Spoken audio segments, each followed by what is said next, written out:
Contradiction. Contradiction. And then one of the things that really put my head in the cooking pot is the so-called greatest apostle Paul. I find him very strange. A con man. A con man. Yes, he even called himself a thief when I check it out at one point. And I said, but what kind of Bible is this that called itself the Word of God? Have them man their zeros. Where are them man their zeros? Because Paul himself is saying that the foolishness of God is wiser than the wisest man. Yeah. And the weakness of God is stronger than the strongest man. Yeah. No, can't refer to that's blasphemy. God has no weaknesses. And you don't accept it as no metaphorical language. Certainly not. And if this is the Word of God, it could not be contained in this context. All right. Muhammad Abdullah, eventually you became involved with Neville Woolery's group. Start to talk about Yahweh and Yahshua and all that kind of thing. And so you move out of Christianity, but you move in this radical religion. And you found some satisfaction there for a while. Yes, because I mean there is a difference between what you are looking for and what you need to be looking for. So when the church failed me, and it failed me in a big sense in that when I left the church, no one visited me, not even the pastor.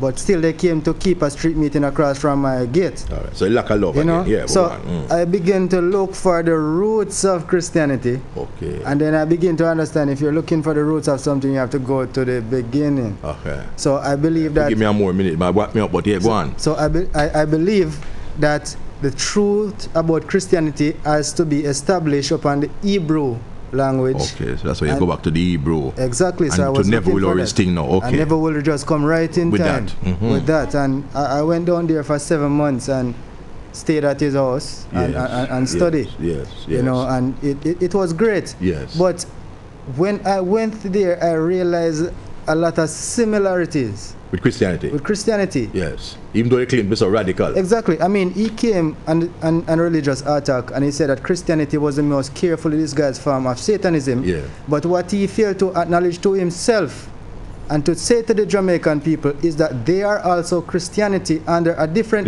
name, a different guise. Right?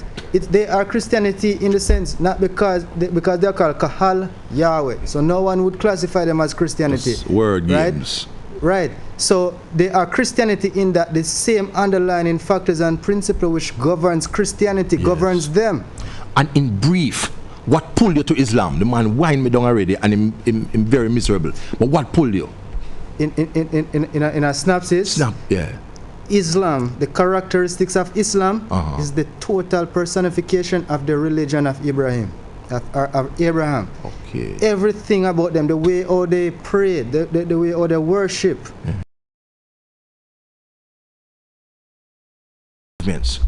You finally feel you're going to stay here? Or another year, me go call you and tell me say you're gone a Hindu or something. No. Bring you back for hard talk now. No. Say you're gone a Hindu. No, Hindu is definitely out there because they worship 390 million gods and I don't have to have anything to do with those gods. You're not even the tree god in Christianity much less. The thing is, I became a part of the church not because of conviction, because of tradition. Okay. I affiliated with the Jehovah's Witnesses for a while, not become a part of them, but I was a part of Kahal Yahweh because I think that I find the roots of Christianity. But when I realized what I found, it wasn't the truth either. It was the same thing in another. So one is in the English, one is in the Hebrew. All right. But then when I heard people start making unlawful and irrational remarks about Muslim, I began to feel offended and I didn't know why. Then the next thing, my mind was drawn to the story about Ishmael and his mother. All right. And I began but you feel you get the thing now. I get it. You get the real thing now. Most definitely. All of you are satisfied that you have left the church? Yes. You feel fulfilled? Yes. You feel you have found the true religion now? Without a doubt. Without a doubt? Yeah, we believe we become the man we were created, purpose and destined to become. Not even a small doubt? No doubt. Not even a shadow of a doubt. No shadow of a doubt that Islam is the true religion. And we're not being hypocrite in saying this. Yeah, we're telling you this from our hearts. 3 former Christians, now Muslims, tell their story of conversion to Islam, why they have turned their backs on the church, on religious hard talk. We continue to give you a variety of perspectives. We continue to show you the wide mosaic of ideas which exists. Next week we're going to be back. Until then, Ian Boyne, on behalf of my production assistant Simone Tobias and the crew, wishing you a pleasant evening.